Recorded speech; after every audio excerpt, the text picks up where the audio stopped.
the central idea, the Pelgasের বা বেসেলিসের যে main theme tuberculinum সম্পর্কে সেটা হচ্ছে ডিসস্যাটিসফ্যাকশন, মানে অসন্তুষ্টি। হ্যাঁ,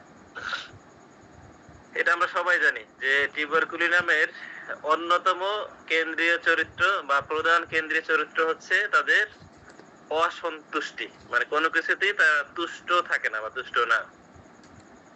পৃথিবীর যত শিশু আছে এর ভিতরে যারা আবার খুব মানে হার্ড সাইড, যেটাকে বলা হয় ডিফিকাল্ট সাইড, মানে যাদের চরিত্র কঠিন, চরিত্র কঠিন বলতে যেসব শিশুদের ম্যানেজ করা কঠিন, যেমন এরা খুব অস্থির প্রকৃতির হয়, খুব খিটখিটে প্রকৃতির হয়, খুব ধ্বংসাত্মক অ্যাগ্রেসিভ টাইপের হয়, খুব আক্রমণাত্মক টাইপের হয়, খুব ভায়োলেন্ট টাইপের হয়, সহিংস টাইপের হয়, মানে এরকমের আমরা বর্তমানে যে এডিএইচডি কেস পাই, হাইপার অ্যাক্টিভ কেস পাই, অটিজমের কেস পাই, এদের যে মেইন যে মেন্টাল ইমোশনাল যে পিকচারটা আসে তাদের মেন্টাল লেভেলে, বিশেষত খিটখিটে ভাব, তাদেরকে কোনোভাবেই সন্তুষ্ট করা যায় না, তাদের মনোবাসনা পূরণ করা যায় না, মানে এই যে এসব চাইল্ডকে বলা হয় ডিফিকাল্ট চাইল্ড।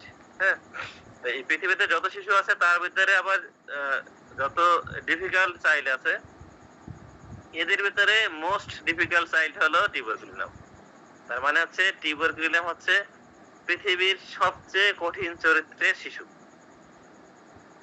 এদের মধ্যে সবসময় পরিবর্তনের একটা চরম আকাঙ্ক্ষা থাকে। হ্যাঁ, মানে ডিজায়ার ফর চেঞ্জ, একটা পরিবর্তনের ইচ্ছা আকাঙ্ক্ষা থাকে, সবসময় পরিবর্তন চায়। যেমন ধরেন সে হয়তো বা কিছু একটা চেয়েছে এবং চাওয়ার পরে তাকে তা দেওয়া হয়েছে বা সে পেয়েছেও, কিন্তু সে পাওয়ার পরেও তৎক্ষণাৎই বিরক্ত হয়ে পড়ে এবং অন্য নতুন কিছু চায়। তার মানে হচ্ছে আমরা এই দ্বারা বুঝতে পারতেছি টিউবারকুলিনামের অন্যতম একটা ফিগার হচ্ছে এর পরিবর্তনশীল বা চেঞ্জেবল মাইন্ড। হ্যাঁ, আচ্ছা, তারপরে হচ্ছে এদের এমন হতে পারে যে কোন একটা বিষয় খুব ডিজায়ার করতেছে, চাচ্ছে, তাই না? দীর্ঘ সময় ধরে সে একই বিষয়ই চাচ্ছে। লেখক এখানে এই কথাটাই বুঝাচ্ছেন যে অপেক্ষার প্রহর যদি দীর্ঘ হয়, প্রাপ্তির পরই তা তার কাছে মুহূর্তেই ফিকে হয়ে যায়। যা পেতে তারা বহুদিন ধরে আকুল ছিল সেটাই হাতে পেয়ে যেন ক্লান্তির ছায়া নেমে এসেছে, মানে তাদের মনে ক্লান্তির ছায়া নেমে এসেছে, এরকম বোঝানো হয়েছে। অল্প সময়েই তারা বিরক্ত হয়ে যায়, অল্প সময়ের মধ্যেই তাদের মনে বিরক্তি জন্মায় আর মন ছুটে চলে নতুন কিছুর খোঁজে। অসন্তুষ্টি, তারা খুব শিগগিরই বিরক্ত হয়ে পড়ে এবং সমস্ত আগ্রহ হারিয়ে ফেলে। ওই একই কথা, তার মানে হচ্ছে এদের যে চেঞ্জেবল মাইন্ড এবং নতুন কিছু চাওয়া, পরিবর্তনশীল যে মন, সহজেই বিরক্ত হয়ে পড়া, সহজেই পছন্দের বিষয়ের প্রতি অনাগ্রহী হয়ে পড়া এবং নতুন কিছু চাওয়া, এটাই লেখক এখানে মূলত বুঝাতে চেয়েছেন। এই জন্যই তাদেরকে যা দেওয়া হয় তা নিয়ে তারা সত্যিকার অর্থে সন্তুষ্ট থাকতে পারে না। উদাহরণস্বরূপ আমরা এরকম দেখতে পারি যে একজন শিশু, তাকে সকালবেলা একটা ড্রেস পরানো হয়েছে, সে ওই পোশাক পরিবর্তন করে কিছুক্ষণ পরে অন্য একটা পোশাক পরলো, কিন্তু দেখা গেল সে 12টার দিকে আবারও পোশাক পরিবর্তন করে আরেকটা পোশাক পরলো। মানে এরকমের সে একাধিকবার পোশাক পরিবর্তন করতে থাকে। কখনো কখনো তারা কোথাও যেতে চায়, বাইরে যেতে চায় বা ঘুরতে যেতে চায়, কিন্তু সেখানে পৌঁছে তারা সন্তুষ্ট হয় না, বরং ওই জায়গা থেকে অন্য কোনো জায়গায় আবার যেতে চায়। একইভাবে তারা বারবার স্কুলও পরিবর্তন করে, যেহেতু আমরা এখানে শিশুদের ক্ষেত্রে আলোচনা করতেছি, এই যে স্কুলের কথা আসছে, বড়দের ক্ষেত্রে তাদের কলেজ ভার্সিটি আসতে পারে, তার চাকরির ক্ষেত্রে আসতে পারে, এমনকি তাদের প্রেমিকা পরিবর্তনের ক্ষেত্রেও এরকম আসতে পারে যে খুব বারবার তাদের পদ, পেশা, ইচ্ছা এগুলো বারবার পরিবর্তন করে। টিউবারকুলিনামের ক্ষেত্রে ইচ্ছেটি ধীরে ধীরে এতটাই গভীর হয়ে ওঠে যে তা রূপ নেয় এক নিখাত রোমান্টিক আকাঙ্ক্ষায়। মানে এই যে তাদের একটা পরিবর্তনের ইচ্ছা, যে আমি ওখানে যাব, ওখানে গেলে আবার এটাও ভালো লাগে না, আরেক জায়গায় যাব, এই যে তাদের একটা ডিজায়ার থাকে, এটা অনেক সময় এতটাই ডিপ হয় তাদের মেন্টাল লেভেলে, ইমোশনাল লেভেলে, এতটাই ছাপ ফেলে, যে এতটাই গভীর ছাপ ফেলে তা একটা রোমান্টিক আকাঙ্ক্ষায় রূপান্তরিত হয়, এমন এক কিছুর জন্য যার বাস্তব কোনো রূপ নেই, যা কেবল তাদের কল্পনার জগতেই বাস করে। তাদের হৃদয়ে জেগে ওঠে এক অদ্ভুত টান, চলে যেতে চায় এমন কোন জায়গায় যেখানে প্রতিটি দৃশ্য, প্রতিটি অনুভূতি রোমান্টিকতায় মোড়া। তার মানে তাদের মনে এজন্যই টিউবারকুলিনামের শিশুরা ট্রাভেলিং ডিজায়ার থাকে। এবং ট্রাভেলিং ডিজায়ার হলেও এরা ওখানে গিয়ে আবার রিলিফ পাচ্ছে না, ওখানে গিয়ে তার সন্তুষ্ট হতে পারতেছে না, সে আরেক জায়গায় যেতে চায়। কারণ হচ্ছে তার মনের ভিতরে এতটাই একটা রোমান্টিক আকাঙ্ক্ষা তৈরি হয়, ডিপ আকাঙ্ক্ষা তৈরি হয়, যেটা আসলে বাস্তবতা এটা পূরণ করা সম্ভব না। এটা তাদের কল্পনার জগতেই ভালো মানায়, এটা তাদের কল্পনার জগতেই বাস করে থেকে যায়। এজন্য তারা বারবার ওই যে সে তাদের মনের ভিতরে এমন একটা জায়গা যেখানে প্রত্যেকটা দৃশ্য, প্রত্যেকটা অনুভূতি, তাদের যে একটা রোমান্টিক যে অনুভূতি তৈরি হয়ে থাকে, এটা আসলে ফুলফিল হয় না। এখানে আমরা রুব্রিক দেখতে পাই কেন্টের 89 পৃষ্ঠায়, ট্রাভেল ডিজায়ার 2।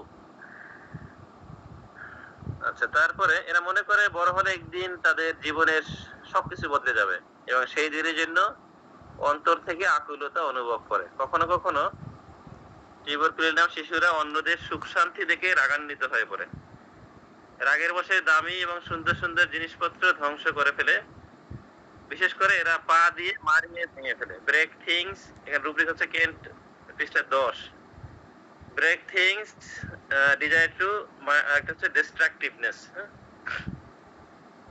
তাহলে এই পর্যন্ত আমরা যেটা পেলাম যে এদেরকে ম্যানেজ করা খুব কঠিন, আর হচ্ছে এদের পরিবর্তনশীল মন, যে কারণে তারা একই বিষয়ে, একই স্থানে, একই স্কুলে বা একই পোশাকে অথবা একই ঘোরার কোন স্থানে যে তারা স্থির থাকতে পারে না বা সন্তুষ্ট হতে পারে না, বারবার অবস্থার পরিবর্তন চায়। এবং এই এই পরিবর্তনশীলতা একটা সময় তাদের মনে এতটাই রোমান্টিক আকাঙ্ক্ষায় পরিণত হয় যেটা কেবলমাত্র তাদের কল্পনার ভিতরেই এটা বাস্তবতা সম্ভব, মানে কল্পনায় সম্ভব, বাস্তবে সম্ভব নয়। এবং এরা মনে করে একটা সময় যখন তারা বড় হবে তখন তাদের সবকিছুই বদলে যাবে এবং সেই দিনের জন্য তারা মনের থেকে আকুল হয়ে থাকে। আচ্ছা, যেহেতু একটা হচ্ছে এদের ম্যানেজ করা খুব কঠিন, এদের চেঞ্জেবল মাইন্ড আছে, আর হচ্ছে অসন্তুষ্টি আছে, তার মানে হচ্ছে এরা অবশ্যই রাগান্বিত হবে, এটা বোঝা যায়। এবং একইভাবে টিউবারকুলিনামও শিশুরাও অন্যদের সুখ শান্তি দেখতে পারে না, অন্যের সুখ শান্তি দেখলে রাগান্বিত হয়। এবং রাগের বশে দেখা যায় অন্যের যে পছন্দের বিষয় বা অন্যের যে সুন্দর জিনিসপত্র, দামি জিনিসপত্র, এগুলো সে পা দিয়ে মারিয়ে ভেঙে ফেলে। এই শিশুরা কখনো কখনো এতটাই অপ্রতিরোধ্য হয়ে উঠতে পারে যে পিতামাতার জন্য তারা দুঃস্বপ্নের কারণ হয়ে ওঠে। মানে এদেরকে কোনোভাবেই যেন ম্যানেজ করা যায় না, তখন দেখা যায় পিতামাতার জন্য এই শিশু একটা দুঃস্বপ্নের কারণ হয়ে ওঠে। তাদের যদি তাদের এই পরিবর্তনের আকাঙ্ক্ষা পূরণ না হয় তাহলে তারা চরম হতাশায় ভুগে। বিশেষ করে এই স্টেজে এসে টিউবারকুলিনামের মেয়েরা, ছেলেদের তুলনায় মেয়েরা বেশি রোমান্টিক কবিতা বা মৃত্যু এবং পরকাল বিষয়ক বিষণ্ণ কবিতা লিখতে শুরু করে।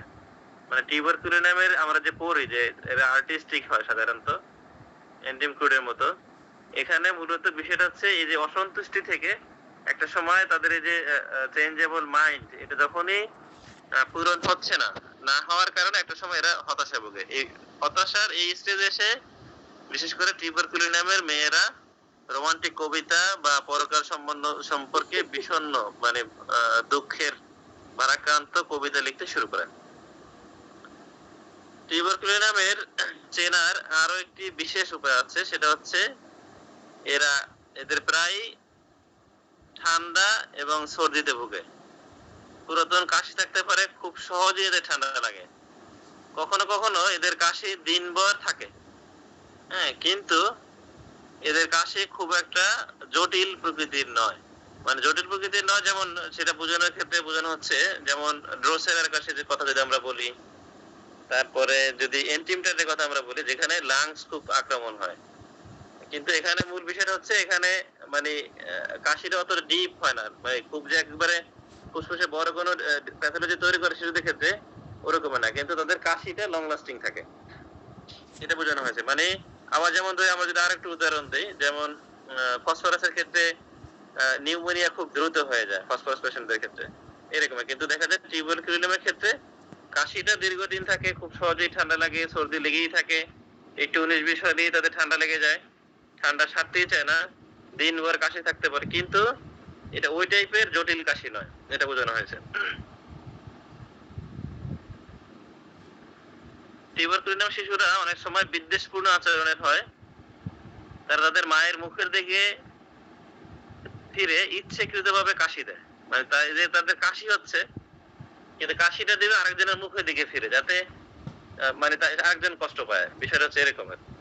এটাকে বলা হয় মেলিসিয়াসনেস, মানে তাদের যে বিদ্বেষপূর্ণ মাইন্ড, এ কারণে সে তার মায়ের মুখের দিকে ইচ্ছাকৃতভাবেই কাশি দেয়।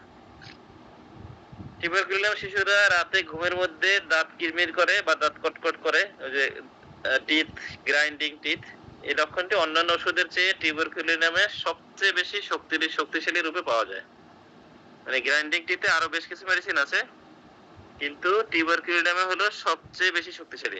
এটাই হলো ভিথুলগাছের বেসিলিসের মজা, যে কোন একটা বিষয়কে ওনারা হাইলাইট করতে পারছেন। এই বিষয়ে আসলে আমরা সবাই জানি যে দাঁত রাতে ঘুমের ভিতরে দাঁত কাটার ক্ষেত্রে বেশ কিছু মেডিসিন আছে, টিউবারকুলিনাম, বেসিলিনাম, সিনা, এরকম আরো কিছু মেডিসিন আছে।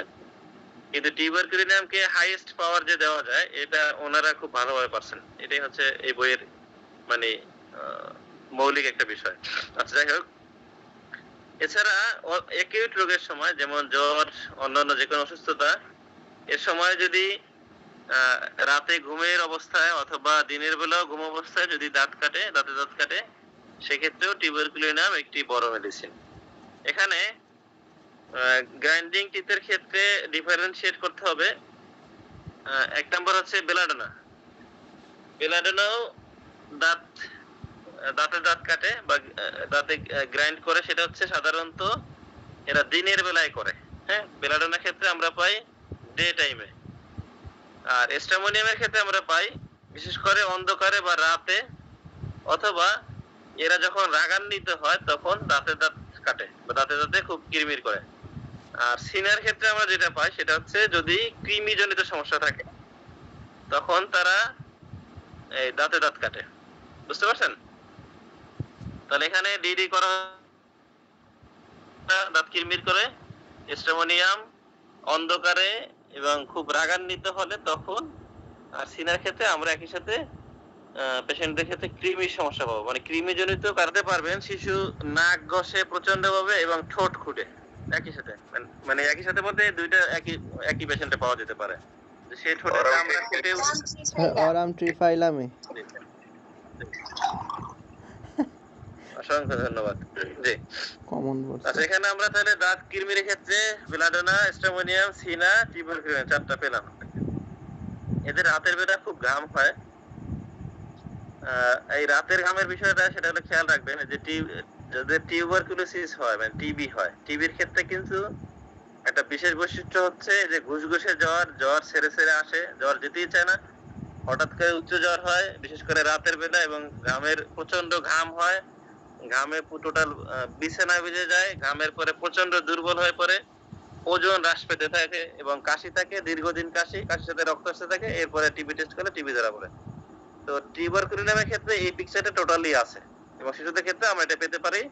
এই অবস্থায় অনেক সময় দেখা যায় এখন পর্যন্ত তাদের টিবি ডায়াগনোসিস হয় না, এটা হলো প্রি স্টেজ। এই রোগী পরবর্তীতে টিবিতে আক্রান্ত হতে পারে। তো আমরা যদি এই অবস্থায় পাই, প্রাথমিক অবস্থায়, এই সিমটোমেটিক অবস্থায়, তখন আমরা টিউবারকুলিনাম প্রয়োগে তাকে ভবিষ্যৎ খারাপ বিষয় থেকে বা খারাপ প্যাথোলজি থেকে আমরা তাকে রক্ষা করতে পারি। এদের রাতে এতটাই ঘাম হয় যে গোটা বিছানা ভিজে যায় এবং এই ঘামের পরে খুবই দুর্বলতা অনুভব করে। এখানে রুব্রিক হচ্ছে পারস্পিরেশন মিডনাইট আফটার, একটা আছে উইকনেস, পারস্পিরেশন ফ্রম নাইট।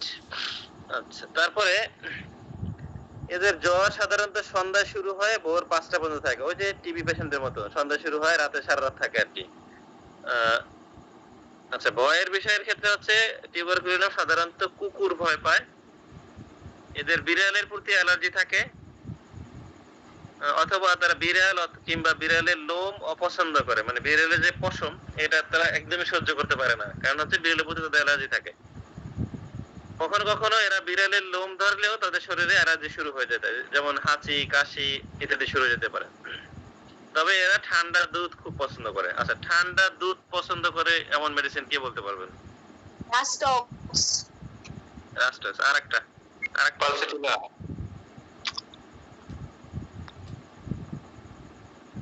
হয় নাই। আর আর বলেন, পালসিটিলা ঠান্ডা ঠান্ডা পানিও, পালসিটিলা সবই ঠান্ডা পছন্দ করে, ঠিক আছে, কিন্তু রাস্ট্রাক্সের পর একটা বড় মেডিসিন আছে, ঠান্ডার দুধ,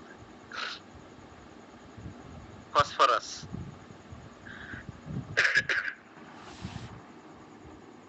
এই বিতুল গাছ আমাদের কোর্সে যখন রাস্ট্রাক্স পড়াইছেন, উনি যে কথাটা বলছেন যে রাস্ট্রাক্স যে ঠান্ডার দুধ পছন্দ করে, মানে এই পছন্দ ওই এক গ্লাস খায় এরকমের না, মানে রাস্ট্রাক্সের ক্ষেত্রেই বলছেন যে রাস্ট্রাক্সের রোগী সারাদিনে মানে 4-5 লিটার দুধ খেতে পারে এবং খায়ও। অনেক রোগী আছে এরকম 2-3 লিটার বা একবার খেয়ে ফেলতে পারে, তারা বলে যে আমি 2-3 লিটার দুধ খেলেও আমার কোনো কিছু হয় না। বাকিদের যদি পুরোপুরি মাথার টাক হয়ে যায়, হ্যাঁ, মানে চুল খুব বেশি পড়তেছে শিশুদের ক্ষেত্রে, এক্ষেত্রে খুব বেশি মেডিসিন নাই, অল্প একটা মেডিসিন আছে। এর ভিতরে অন্যতম হচ্ছে Bacillinum, tuberculinum, নেট্রামিউর, acid floor, selenium, আরো বেশ অল্প কয়েকটা মেডিসিন আছে এরকম।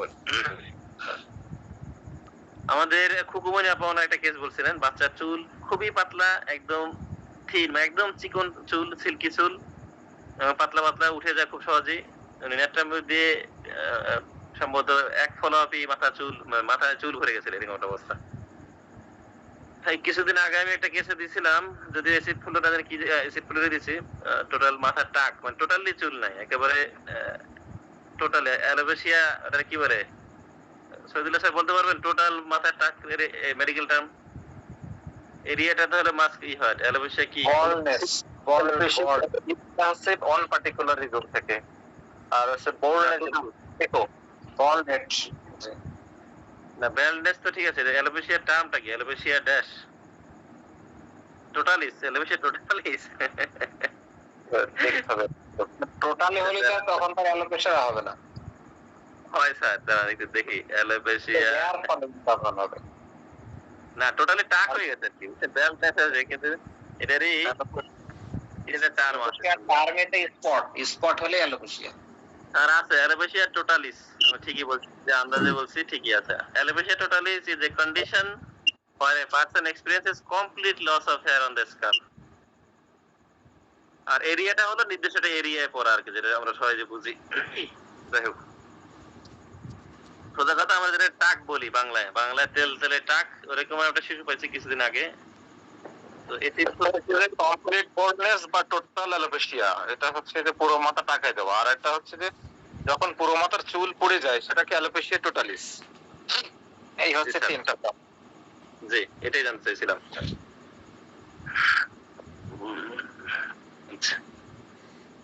তার মানে হচ্ছে যদি এরকমের শিশুদের চুল পড়ে যায়, সেক্ষেত্রে আমরা বেসিলিনাম, টিউবারকুলিনাম, নেট্রামিউর এই মেডিসিনগুলো আমরা খুব ভাবতে পারি।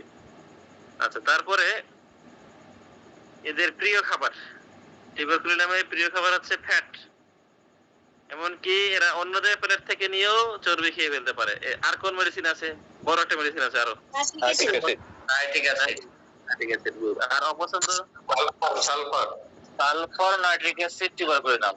প্রথম স্তরে হচ্ছে যে সালফারকে মানে ফ্যাট দিয়ে করা হয় আর কি, নির্বাচন করা হয় যে ফ্যাট এবং ফুড বার্নিং। আর নাইট্রিক অ্যাসিড হচ্ছে আশেপাশে মানুষের প্রত্যেকেই করে, এটা অবশ্যই, মানে এই দুইটা জিনিস হচ্ছে এই দুই মেডিসিনের অন্যতম বৈশিষ্ট্য। জি স্যার, ধন্যবাদ। আর পালসিটির বিপরীত, তাই না? তারপরে আছে এরা পছন্দের ভিতরে আর আছে, যদি এসব খাবার আমাদের দেশে নাই, পর্ক চপ, হ্যামবার্গার, কাবাব আছে বাংলাদেশে, গ্রিল, আইসক্রিম, মিষ্টি, লবণ, সসেস, তারপরে দুমাইতে মাংস মানে গ্রিল, এই টাইপেরই কাবাব প্রচন্ড ভালোবাসে। এখানে রুব্রিক আছে মানে স্মোক স্যার, স্মোকড মিট। জি স্যার,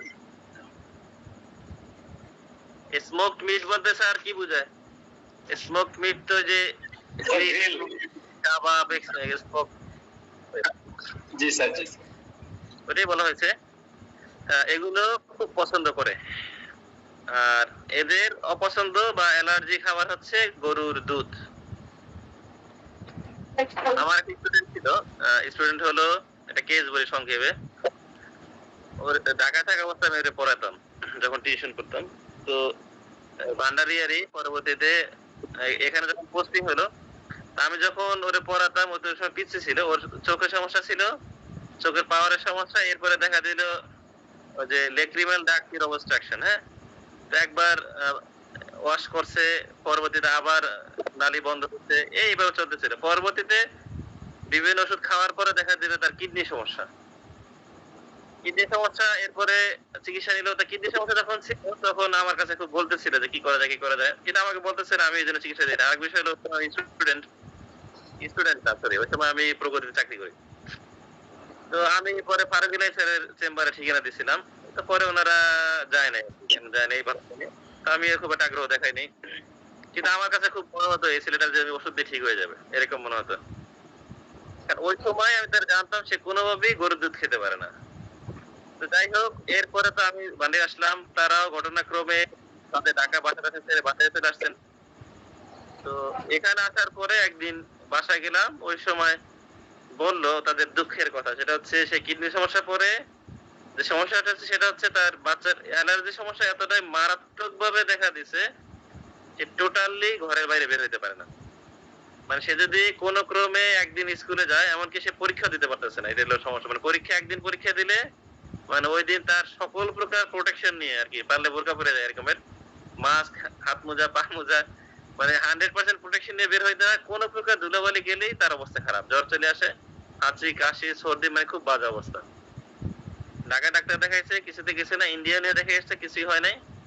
এখন সে বাচ্চা সারাক্ষণ ওই বাসায় থাকে, বাসার ভিতরে থাকলে মোটামুটি ভালো থাকে। তো আমি বললাম আমি এটা চিকিৎসা করবো আপনারা যদি চান। তো ওনারাও নিরুপায় চিকিৎসার ভার দিলেন, কেস নিলাম, দেখি সেই টিউবারকুলিনামই আছে। সে টিউবারকুলিনাম LM-15 থেকে শুরু করছিলাম, মানে 15 থেকে। বাচ্চাটা মনে হয় সর্বোচ্চ মানে 3 মাস 3 চিকিৎসা লাগছিল, পুরোপুরি সুস্থ। মানে পুরোপুরি সুস্থ বলতে তার চোখের সমস্যা ঠিক হয়ে গেছে, তার অ্যালার্জি সমস্যা ঠিক হয়ে গেছে, এবং সে স্বাভাবিক স্বাভাবিক জীবনযাপন করতে পারতেছে। আসলে মাঝে মধ্যে কিছু জিনিস আছে এতটাই মানে অলৌকিক ভাবে কিছু জিনিস ঘটে, এটা সাধারণত ঘটে, এইসব কিছু আসলে রেয়ার। মানে এতটা ম্যাজিকলি, এতটা মানে খুব দ্রুত আল্লাহ বিশেষ রহমতে কোন পেশেন্ট ভালো, এটা হলো খুব রেয়ার। ম্যাক্সিমাম রোগী জটিল ভাবে বিভিন্ন ভাবে বিভিন্ন ওষুধ খেয়ে খেয়ে খেয়ে তারপর সুস্থ করা লাগে। যাই হোক, কথাটা বললাম এই যে গরুর দুধে অ্যালার্জি ক্ষেত্রে, বাচ্চাদের ক্ষেত্রে গরুর দুধ খেতে পারে না, এটা হলো টিউবারকুলিনাম চেনার একটা বড় একটা মানে উপায়, বড় একটা উপায়। আচ্ছা, এখানে টিউবারকুলিনামের সাথে একটু পার্থক্য করতে হবে, সেটা হচ্ছে বেসিলিনামের টিউবারকুলিনামের সাথে বেসিলিনামের অনেক মিল রয়েছে। তবে যদি অ্যালোপেশিয়া হয় সেক্ষেত্রে একই সাথে বেসিলিনামও চিন্তা করতে হবে। আর কাতরতা যে বিষয়টা আমরা কিছু কিছু বইতে পাই যে টিউবারকুলিনাম সাধারণত বেশি শীত কাতর, বেসিলিনাম একটু গরম কাতর প্রকৃতির, টিউবারকুলিনামে ঠান্ডা কাশি বেশি সমস্যা হয়, আর বেসিলিনাম স্কিন ডিজিজ সম্পর্কিত বেশি সমস্যা হয়। এখন এই পার্থক্যটা আসছে, এটা হলো আমার ব্যক্তিগত ধারণা, সেটা হচ্ছে বার্নেট যেহেতু বেসিলিনাম স্কিন ডিজিজে খুব বেশি ব্যবহার করতেন, আমার কাছে মনে হয় এই কারণে এই পার্থক্যটা আসছে। কিন্তু আমি ব্যক্তিগতভাবে মানে বেসিলিনাম এবং টিউবারকুলিনাম আলাদা আলাদা প্রয়োগ করে স্কিন ডিজিজে দেখছি, টিউবারকুলিনাম স্কিন ডিজিজ ভালো করতে পারে এবং রিংওয়ার্ম সহ, এবং বেসিলিনামও পারে। এই জন্য এই পার্থক্যটা আমার কাছে মনে হয় খুব একটা ই না। আর কাতরতার ক্ষেত্রে আমার ব্যক্তিগত মতামত হচ্ছে উভয় মেডিসিনই প্রচন্ড ঠান্ডা লাগে, খুব অল্পতেই ঠান্ডা লাগে, এরা ঠান্ডা সহ্য করতে পারে না। রিকারেন্ট ঠান্ডা, পুরাতন ঠান্ডা, ক্রনিক ঠান্ডা এগুলো লেগেই থাকে এরকম। আচ্ছা, আর চায়নার সাথে একটু টিউবারকুলিনাম পার্থক্য করতে হবে, কারণ চায়না শিশুরাও খুব ইরিটেটেড চাইল্ড থাকে। চায়না শিশুরা অনেক সময় পিতামাতার কষ্টের কারণ হতে পারে।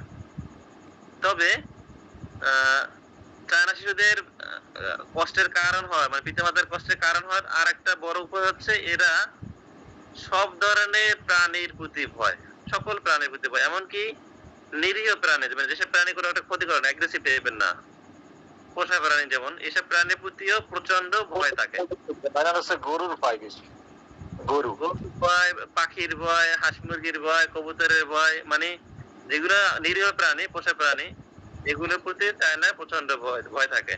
এই কারণে অনেক সময় দেখা যায় এদের নিয়ে বাচ্চার মা বাবারা কষ্টের ভিতরে পড়ে যায়। এই কথাটাই বলছে, অনেক সময় চায়না শিশুরাও পিতামাতার কষ্টের কারণ হতে পারে।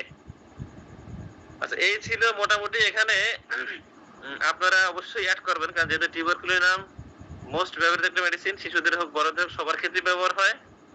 আপনারা যে কোনো কিছু যোগ করতে পারেন, বিয়োজন করতে পারেন, বলতে পারেন, ইনশাল্লাহ।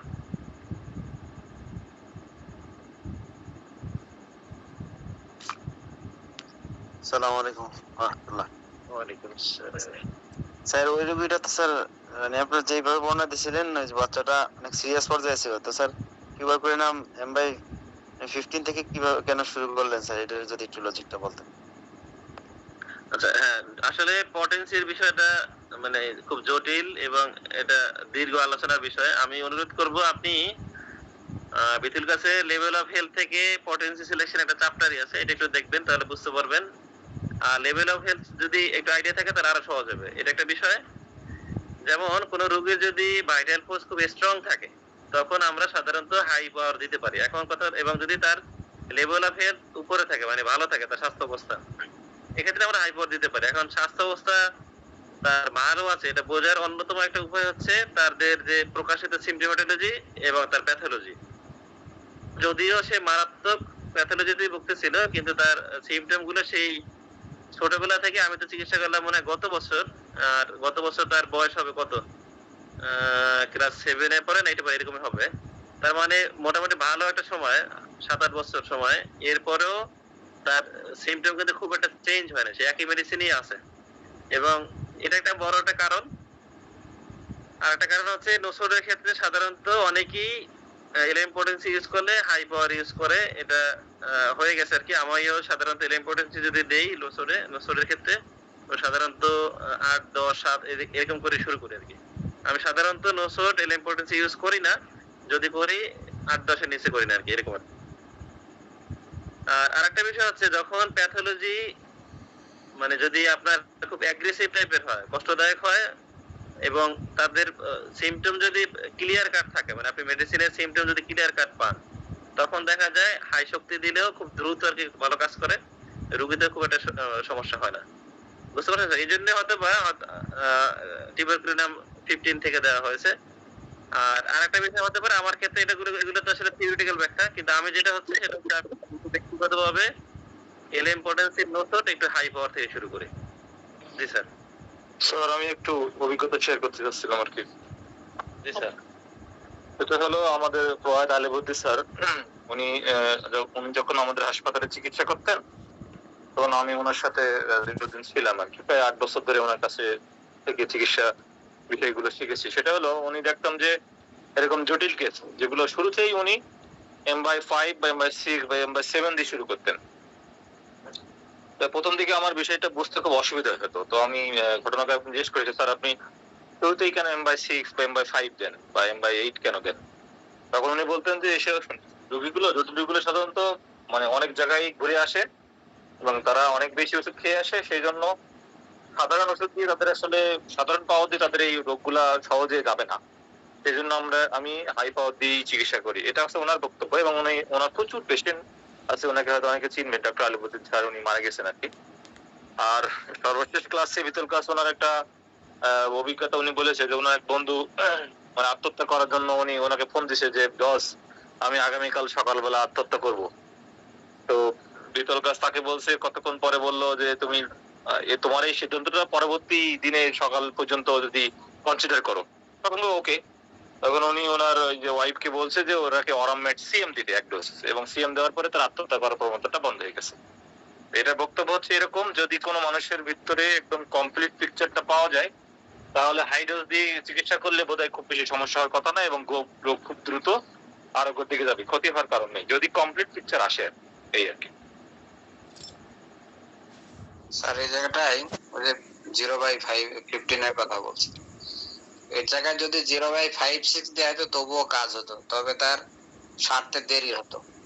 আর 0/15 দ্রুত আরোগ্য করতে চান, এবং আপনার যদি কমপ্লিট পিকচার মানে একটা রোগীর পিকচার যদি কমপ্লিট আপনি একদম মিনিমাম মনে হচ্ছে যে আপনার কাছে হয়ে গেছে, তাহলে মানে লো পটেনশিয়াল না দিয়ে হাই পটেনশিয়াল দিলে কোনো অসুবিধা নেই। আর একটা হচ্ছে বিতুল কাছের লেভেল অফ হেলথের বর্ণনা অলরেডি আসলাম স্যার দিয়েছেন, সেখানে নতুন করে আমার ব্যাখ্যা দেওয়ার দরকার নেই। তো অর্থাৎ লেভেল অফ হেলথও রোগীর হাই পাওয়ার দেওয়ার ক্ষেত্রে জরুরি, যে আমার দেখতে হবে যে সে মানে রোগীটা কোন লেভেলে আছে। কারণ রোগী যদি লেভেল অফ 12 লেভেলে থাকে বা 10 বা 11 বা 9 থাকে, সেই ক্ষেত্রে হাই পাওয়ার দিয়ে কিছু হবে না, কারণ রোগীর অবস্থা বেশি খারাপ।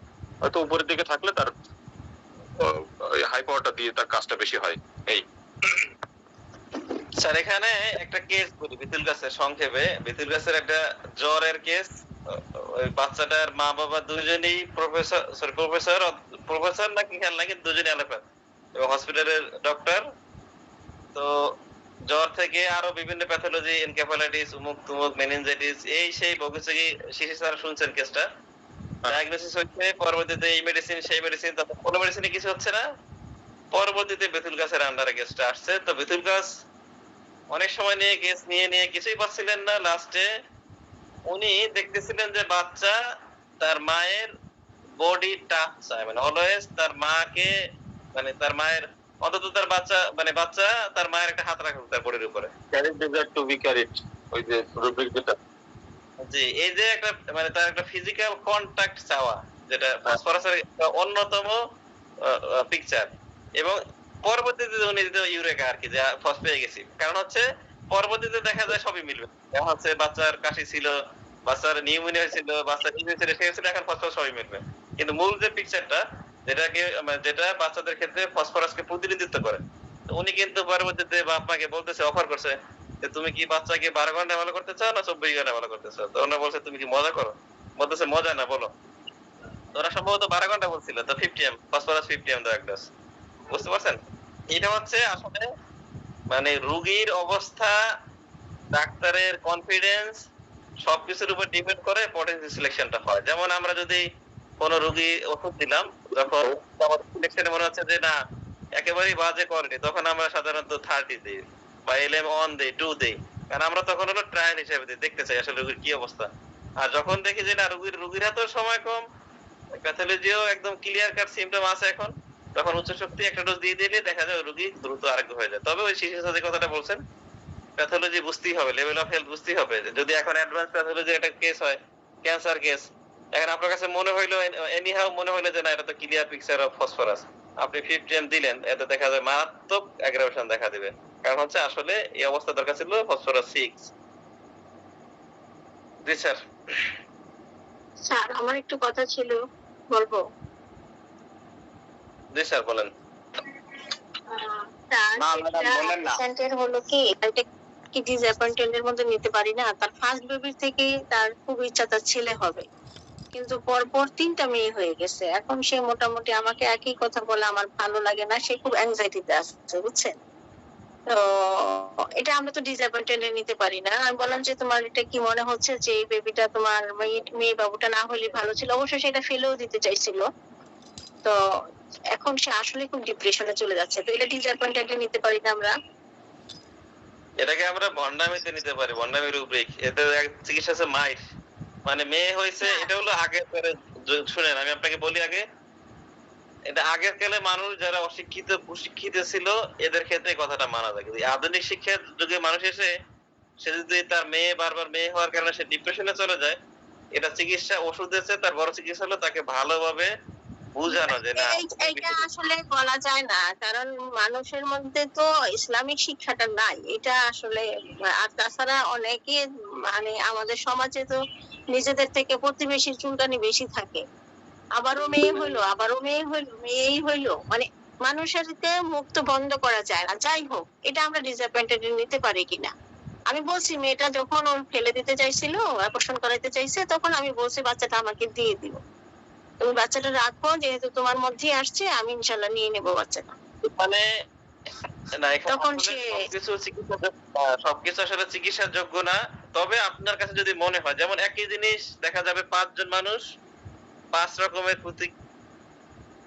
আপনার কাছে যদি মনে হয় যে ওই মহিলার প্রতিক্রিয়ার ধরন আসলেই প্যাথোলজিক্যাল এবং তাকে মেডিসিন দ্বারা তার এই মাইন্ডকে হেল্প করা যায়, স্ট্রং করা যায়, সেক্ষেত্রে আপনি টোটাল তার পিকচার নিয়ে একটা মেডিসিন দেন, যেটা তাকে তার ইমোশনাল সেটাকে দিব। কিন্তু আমাকে এখানে বেশি শো এটাই করতেছে যে তার মধ্যে আমি এটা কি পুরো ডিসঅ্যাপয়েন্টেড নিতে পারি না। এটা আমি আসলে ঠিক বলতে পারবো না যে এটা আসলে ডিসঅ্যাপয়েন্টমেন্ট কিনা। এটা তো আসলে আরেকজনের কষ্ট, এটা তো আরেকজনের কথা থেকে সে অপমানিত হচ্ছে, কষ্ট পাচ্ছে। ডিসঅ্যাপয়েন্টমেন্ট কিভাবে হয়? বরং না না না, শুধু এইটাই না, মানে আমি তো একটা এক্সাম্পল দেখাইলাম, কিন্তু তার মধ্যেও ডিজায়ার ছিল তার একটা ছেলে বাবু হবে, এটা তার মনের মধ্যেও ছিল, তারপরেও তার এই কথাটা আসে। এখন মানে বাবুদের জন্য তো তাকে সুস্থ থাকতে হবে, যদিও সে আমার পেশেন্ট, আমার রিলেটিভ কেউ না। বাচ্চাগুলো ছোট ছোট, এবং পরটা বেবি হয়েছে বছর, তারপরে এটার বয়স 6 বছর, এখন আবার একটা বাবু হচ্ছে, মানে না, এখন এরকম আছে। আমি বলতেছি, আপনি ধরেন এই বিষয়টা আমাদের এখানে ধরেন 20 জন আছে, 20 জনই দেখবেন এই বাচ্চার নেওয়ার ক্ষেত্রে বা এই মেয়ে বাবু হওয়ার ক্ষেত্রে দেখবেন 20 জনের প্রতিক্রিয়া একই রকমের না। এখন কথা হচ্ছে আপনার পেশেন্টের প্রতিক্রিয়া যদি আসলে প্যাথোলজিক্যাল লেভেলে হয়, তাহলে আসলে তাকে আর সত্যিকার অর্থেই তার মেডিসিনাল হেল্প দরকার। এখন মেডিসিনাল হেল্প করতে হলে বা যদি মেডিসিনাল হেল্প তাকে করা যায়, তাহলে দেখা যাবে তার ইমোশনাল লেভেলটা খুব স্ট্রং হবে, সেই বিষয়টাকে স্বাভাবিকভাবে নিতে পারবে। এই জন্য আমার হচ্ছে আপনি টোটালি তাকে কেস নিয়ে টোটাল কেস অনুযায়ী কনস্টিটিউশনাল যে মেডিসিন আসে এটা আপনি দেন, সেটা নেট্রামের হোক, ইংলিশে হোক, স্টেবিসিগ্রিয়া হোক। আমার কাছে আসছে প্লাটিনা। আমি যদিও মানে টেস্ট অ্যানালাইসিস করছি না, এটা দেখলাম। আরেকটা হচ্ছে তার মেজো বেবিটা মানে কোনো বেবিকে টোটালি সহ্য করতে পারতেছে না। ছোট বেবিটার বয়স 6 মাস, সে 6 মাসের বেবিটাকেও সে মারতে চাচ্ছে, এত জেলাসি। বাবাও ধরতে পারে না, মাও ধরতে পারে না। ওই মেজো বেবিটার বয়স হচ্ছে 3 বছর, সরি বড়টার বয়স মানে 7 বছর। তো এটা আমি খুঁজলাম, এবং আমি আমার চেম্বারেও দেখলাম, বাবাটা কোলে নিতে চাইলো ছোট বেবিটাকে, মানে সে সেই রকম শাউট করলো এবং দেখাইলো যে দেখেন আপা, আমি কি শুধু মেয়ে এমনি মানে মেয়ে যে পছন্দ করে না তারও কিছু সে দেখাইলো যে দেখেন আমাকে, মানে ও চিমটাইয়া কিছু রাখে নাই বাচ্চাটা, এই বাচ্চাটা মারে, কখন জানি মেরেই ফেলে। মেজো বেবিটা তার বাচ্চাটাকে মারতে যায়, মানে সে পাহারা দিয়ে রাখে, এরকম অবস্থা। বাচ্চাকে আপনি একটু পর্যবেক্ষণ করে একটা ওষুধ দেন, সেটা হচ্ছে বাচ্চা আমি খুব সম্ভবত। দিয়েছিলাম। হ্যাঁ, কি দিয়েছিলেন আপনি? জি, মানে আমি জেলাসিতে দেখলাম আর কি। ওই বাচ্চাকে আমি মানে মেজো বেবিটাকে আমি এখন সিএমএস দিয়ে দিচ্ছি, কারণ আমি আরো কিছু সিমটম দেখলাম, বললো যে সে এরকম করে এবং সে মানে কাপড় চোপড় পরতে চায় না, এবং হায়াসামাচের মতো সে বকাও দেয়। ঠিক আছে, আমি ইয়া পাইনি, রেসপন্স কি আসবে জানি না, কিন্তু ওইটাকে আমি সিএমএস দিলাম, আজকে দিলাম। দেখলাম সবাইকে চিমটায় কিছু রাখে নাই। ঠিক আছে, হাইসিমাস ল্যাকেসিস বড় মেডিসিন এক্ষেত্রে। স্যার এক্স্যাক্টলি রুব্রিকটা কি পাবো? এই যে বাচ্চাটাকে মানে তার মাইন্ড, জেলাসি, চিলড্রেন বিটুইন এরকমের, অথবা সিবলিংস বিটুইন এরকম। হ্যাঁ, আমি এখানে গিয়েছিলাম যে মাইন্ড জেলাসিতে গিয়ে দেখলাম চিলড্রেন বিটুইন, কিন্তু একদম যে এক্স্যাক্টলি লিখছে ওরকম না। এত মানে রেপার্টরির ভাষাগুলো ইয়া থাকে। যে আমি বলি রুব্রিকটা হবে mind, jealousy, children, newborn gets all the attention when the G G, এটা হায়াসিয়ামাস এবং ইগনেশিয়া। এখন 3 বছরের বেবির তো আমি এছাড়া আর কোনো সিমটম আমি পাবো না, তাই না? তো সে বললো আপা কাপড় চোপড় পরতেই চায় না, এবং কাপড় চোপড় খুলেও সে দেখা যায় যে সে আরো সিমটম পাবেন। ও যে মায়ের কন্যা, ওর মাই তো সিমটম দিয়ে দিয়েছে আরো। ঠিক আছে, জি ঠিক আছে। ওর মা তো সিমটম দিয়ে দিয়েছে। মা কি এরকম ইয়া ছিল বলে, অ্যাগ্রেসিভ ছিল বলে কি বাচ্চাগুলা এরকম হইলো? এই সেই প্রেগন্যান্সিতে তার কাছে মনে হয়তো আনওয়ান্টেড, এগুলা আমার কেন মেয়ে হয়, এই জন্য কি বাচ্চাদের মধ্যে এটা রাইজ করবে? অবশ্যই অবশ্যই। আমি মাকে বলে দিছি যে ওরা যদি বড় হয়ে শুনে তোমার এই অবস্থা, তাইলে কিন্তু ওরা তোমাকে একদম পছন্দ করবে না, তুমি কিন্তু এটা হাইড করে যাবা। এটা কখনোই তুমি এই প্রকাশ করতেই যাবে না যে তোমার মেয়ে পছন্দ না, তাহলে তো বাচ্চাগুলো আরো বেশি মানে ইয়ে হয়ে যাবে, অ্যাগ্রেসিভ হয়ে যাবে। যখন পেটে ছিল, যখন সে আল্ট্রাসাউন্ড করছে, যখন দেখছে মেয়ে বা শুনছে, তখন থেকে তার ভিতরে স্যাডনেস কাজ করা শুরু করেছে। হ্যাঁ জি, সেটা সে ক্যারি করে, যে শিশু বর্ন করছে, শিশু স্টিল ক্যারি, এবং অনেক সময় লাগবে এটা। আর ওই বাচ্চা যদি মেয়ে না নিতে চায়, আমার দিয়ে দিয়ে না। Thank you. আমি তো চাইছি স্যার, বাচ্চাটা কি মানে কি যে বিকশা আছে, আপনি কল্পনা করতে পারবেন না। আমি এত ইন্টেলিজেন্ট বাচ্চা দেখি নাই, এত ইন্টেলিজেন্ট। এই যে মানে এত সুন্দর সুন্দর স্লোগান দেয়, ছোট্ট বাচ্চা কি যে সুন্দর সুন্দর কথা বলে, আপনাকে বলে যে কোকিলের ডাক ডাকো, এক্স্যাক্টলি বাচ্চাটা ডেকে দেয়। আমি কখনো যদি পারি আমি শোনাবো স্যার আপনাকে, দেখেন বাচ্চাটা এত ইন্টেলিজেন্ট বাচ্চা। ভবিষ্যৎ ভালো না। ডিপ্রেশন ক্যান বি একটা সেট ফ্রাস্ট্রেশন, হতাশা।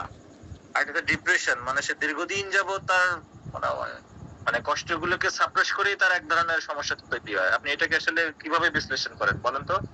আমার কাছে মনে হচ্ছে যে আপনি এখানে হয়তো ওই সিমটম গুলোকে ডিপ্রেশন আর ফ্রাস্ট্রেশন কে আলাদা করে ফেলাইছেন। মানে হ্যাঁ, কারণ একজন মানুষের যে এক্সপেকটেশন ছিল সে ছেলে বাবু নিবে, সেটা হয় নাই সামহাউ, সেই কারণে তার ভেতরে একটা মানে ফ্রাস্ট্রেশন চলে আসছে। কিন্তু এখানে তার ডিপ্রেশন কিভাবে হলো? ডিপ্রেশন বলতে সে এখন আমাকে যেটা নোটিস করলো সেটা হলো যে তার তো নর্মাল প্যাথোলজি ছিল যে তার আমি তার ট্রিটমেন্ট করতেছিলাম তার শ্বাসকষ্টের treatment। তো শ্বাসকষ্টের ট্রিটমেন্ট করতে গিয়ে সে ভালো হয়, আবার এটা রিটার্ন করে, যেহেতু রিটার্ন করে তাহলে আমার এটা আসলে পেলিয়েটিভ ট্রিটমেন্ট হচ্ছে। তখন আর তারপরে আমি বললাম যে তোমার কিসে এত সমস্যাটা, কোন জায়গাটায় আসতেছে? বলে আপু আমার সংসার ভালো লাগে না, এই যে বাচ্চাদের যন্ত্রণা, চাইছিলাম না মেয়ে বাবু, এখন হইলো মেয়ে বাবু, আর এগুলো এমনি জ্বালায় আমি পরে বললাম যে তোমার মনে হয় যে তোমার এই যে হাজবেন্ড তার এটাকে পছন্দ করে কিনা, বা হাজবেন্ডকে ছেড়ে চলে যেতে হয় ইচ্ছা করে কিনা, সংসার ভালো লাগে কিনা, এগুলা জিজ্ঞাসা করলাম। সিপিআর থেকে নিলাম, বলে না আপু আমার পছন্দের বিয়ে, আমার হাজবেন্ডের সাথে আমার কোনো সমস্যা নেই, এই বাচ্চাগুলা নিয়ে আমার সমস্যা, বাচ্চাগুলা চাই নাই, এবং এই বাচ্চাগুলা হইছেও আমার এমনি জ্বালাইতেছে, এবং আমার কোনো হেল্পিং হ্যান্ড নাই। আমার যে 3টা বাচ্চা পর আমাকে যে কেউ হেল্প করবে সেটাও নেই, আমি ফিজিক্যালি মেন্টালি মানে আমার মনে হইতেছে সে মানে পারলে বাচ্চাগুলো সে কোথাও ঢুকায় রাখা সে নিজে বাচ্চা, এরকম অবস্থা, সে এইভাবে আমাকে বলতেছে।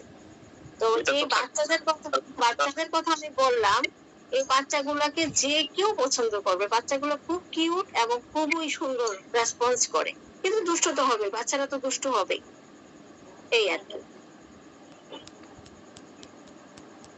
মানে একটা বাচ্চা হওয়ার পরে তো মায়েদের তো ওই প্রেশারের মধ্যে যাইতে হয়, তাই না? এবং একই সঙ্গে যেহেতু তার পর 3টা বাচ্চা হয়েছে, সেক্ষেত্রে তো তার কারণ শারীরিক কষ্ট হবেই। কিন্তু আমার কথা হচ্ছে যে আপনি তার ভিতরে ঠিক কোন জায়গা থেকে দেখলেন যে সে ডিপ্রেশন আছে? ওই বাচ্চাগুলো হয়েছে এই কারণে, মানে তার ভিতরে ডিপ্রেশন কেন্দ্রিক নানা রকম কমপ্লিকেশন তৈরি হয়েছে এরকম, যেমন সে হয়তো সংসার মনোযোগ দিতে পারতেছে না, বা তার স্বাভাবিক কাজকর্ম করতে পারতেছে না, সে তার স্মৃতি ভুলে যাচ্ছে, বা খুব বেশি মনে করেন যে ওভার রিঅ্যাক্ট করতেছে, অথবা তার ঘুম নাই, নাকি তার খাওয়া দাওয়া নাই, নাকি তার পায়খানা ঠিক মতো হচ্ছে না। এইটাই তো ভালো লাগে না, তার যে কাজকর্ম সারা একা করতে হয়, এতগুলো বাচ্চা হইলো তার এখন এই সংসারে এক বোঝা মনে হইতেছে তার সবকিছু, এবং তার এমন মনে হইতেছে যে এগুলো পাইলে আমার কি হবে। আপনি তাকে হাদিস শুনুন, আল্লাহ রাসূল বলছেন আরে আমাদের শুনেন, আমাদের দেশে